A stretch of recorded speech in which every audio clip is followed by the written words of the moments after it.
I am Nisha Dubey as a physics teacher in Krishna Public School. Yesterday we completed question number 3rd. Now today we start question number 4 of chapter number 2, Force and Laws of Motion. See NCERT question number 4. A batsman hits a cricket ball with which then rolls on a level ground.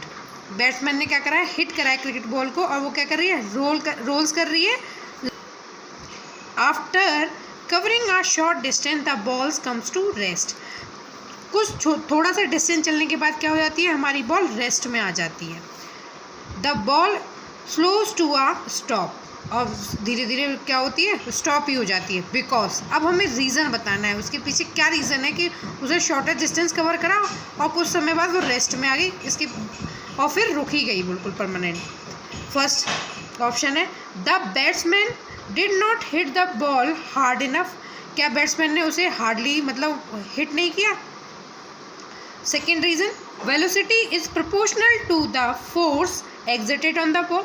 कि velocity proportional है क्या force की जो उस पर लग रही है. Third option there is a force on the ball opposing the motion.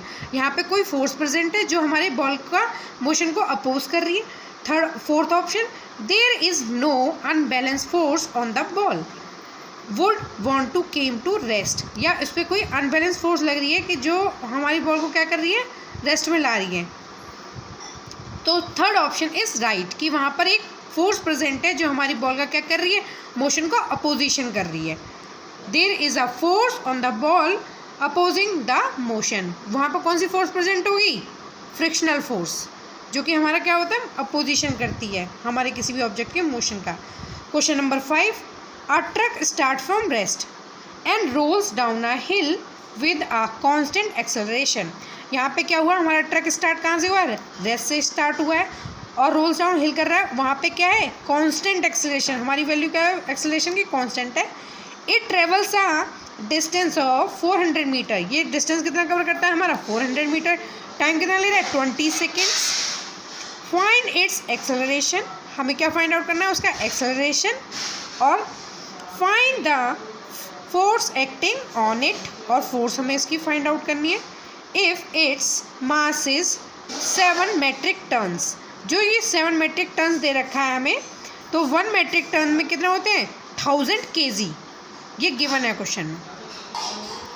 Initially हमारा ऑब्जेक्ट कहाँ से स्टार्ट हुआ था, रेस्ट से. तो यू क्या हो गया, हमारा 0 हो गया. हमें जो एस गिवन था, डिस्टेंस गिवन था, वो कितना था, 400 मीटर. टाइम कितना गिवन था, 20 सेकेंड. जो मास गिवन है वो कितना है, 7 मेट्रिक टन.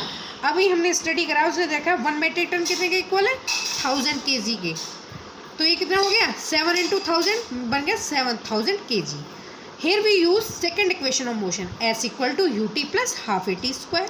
s given है 400 मीटर, u हमारा क्या है, 0 है, तो 0 मल्टीप्लाई बाई t देन कम 0 plus half as it is, a as it is. a की वैल्यू क्या करनी है, हमें फाइंड आउट करनी है. और t की वैल्यू हमें कितनी रखी है, t की वैल्यू 20 है. यहाँ पर स्क्वायर है तो 20 × 20 कितना होगा, 400.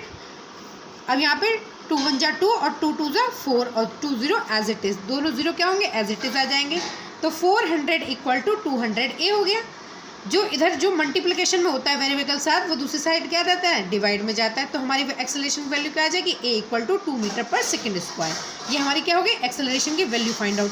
एक चीज़ हमारी फाइंड आउट हो गई यहाँ पर. अब हमें क्या फाइंड आउट करना था, इसमें फोर्स फाइंड आउट करनी है. फोर्स क्या होता है, F = m में. जो मास कितना गिवन था हमें, 7 metric ton.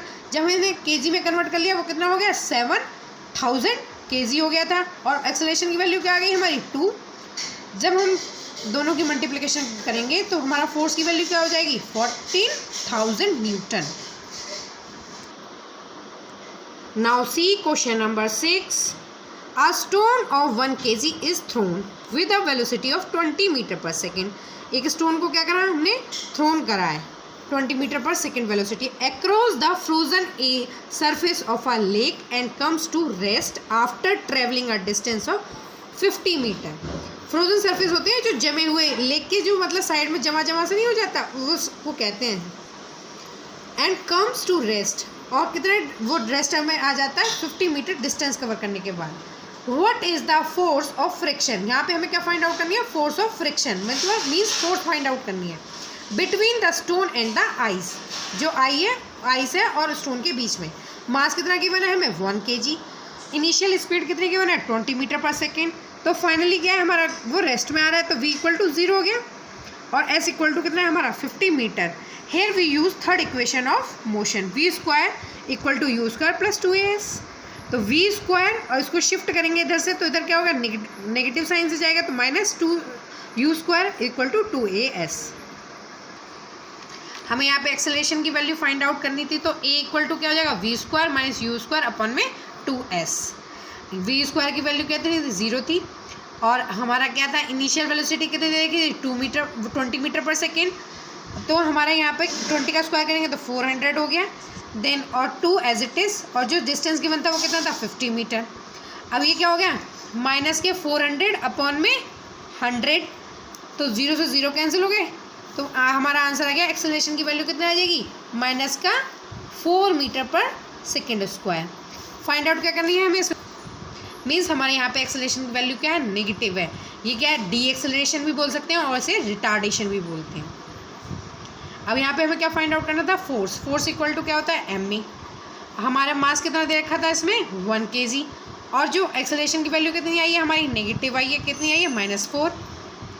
F equal to कितना हो गया 1 × -4, तो कितनी आई फोर्स की वैल्यू भी -4 न्यूटन।